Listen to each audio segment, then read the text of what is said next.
Hi guys, I'm here to talk to you about the books that I bought in August. So I bought quite a lot of books this month, or a lot compared to what I usually do.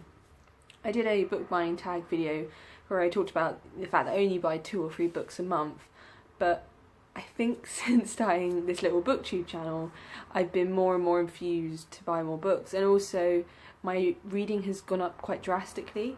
I read a lot more, and also because I'm moving to Sweden, I'm a little bit worried about being able to buy the books I want from so far away. So I think I'm stockpiling a little bit just to take enough over that I have to read before I then stock up, and I don't really know which way I will be able to go about doing that. So I've shown you the books I bought in London with my friend Lauren. I won't go over those again, there's a separate video for that on my channel, but there are a couple of occasions where I bought books and I'll go through them now. So the first stop I took was to Bournemouth for a little annual leave I had watching those two International. We got together in a house in Bournemouth and watched it all for a week. The purchase I made, I went to Waterstones, I bought a couple of books, and the first one is Your Life in My Hands, a junior doctor's story. So as I talked about in my non-fiction TBR, this is a book I got on recommendation from my friend at work.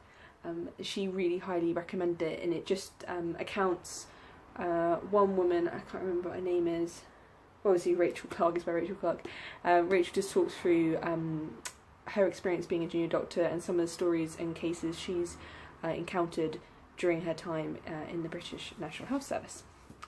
The other book I picked up was another recommendation, and this was from my dad. He had read John Steinbeck's The Grapes of Wrath, and he really recommended it, he loved it. I've been meaning to read Steinbeck more.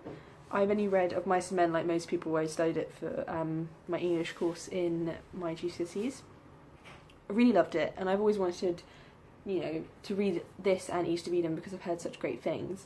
Also, this is just a beautiful Penguin edition. They've got them all on the back, and I think I might, if I like them, try and collect the rest of them, so there's that as well.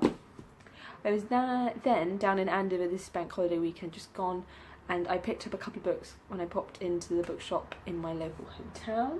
And these are ones I've been wanting to get to continue with a couple of series I'm reading. And the first one is Carson Yet by Diana Wynne-Jones. So I read How's Moving Castle and I really enjoyed it. It was a really quick and easy read, and it felt really homely because I love How's Moving Castle, the film by Studio Ghibli. And it was really lovely to be able to read the source material for it. This is next in the series, and I don't think it leads on from the story in Howl's Moving Castle. It's about a boy called Abdullah who is a carpet merchant, and it just talks about his adventures, I think meeting a genie and meeting a flower in the night, so I'm guessing that's a woman. So yeah, this would be a nice light read, probably going to take me a day and a half, so that's a nice little break. The next book I picked up is the last in the Farseer trilogy, which is Assassin's Quest by Robin Hobb. I will talk about my reading of The Royal Assassin, I believe, when I do my wrap-up for August. I loved each book in the series, the first and second so far. I give them both 5 stars. I absolutely adore the pacing and the style and the story of each, and I'm just really anxious to keep reading. And even though it's really chunky, I love the fact that I don't race through these. It's a really good pace, and it kind of stretches out, and I love being able to keep digging into the story and never feel like I have to keep reading and finishing it. I just digest it at a really, really reasonable pace, which I enjoy. It's quite nice and novel from my usual style. And the last book I picked up, another one that I want to read in terms of a series, is Harry Potter and the Goblet of Fire.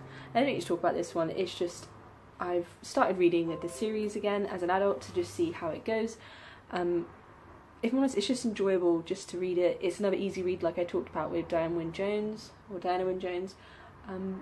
Really digestible and just engaging stories. The writing style is nothing spectacular, but the story behind it is really, really cool. And The Goblet of Fire was my second favourite when I was reading them as a kid. I loved The Prisoner of Azkaban, but The Goblet of Fire is my favourite film, so I'm thinking as I've gotten older, I think this one might be one of my favourites to read, so I'm really looking forward to revisiting this story. So guys, that's my August book haul, kind of wrap up.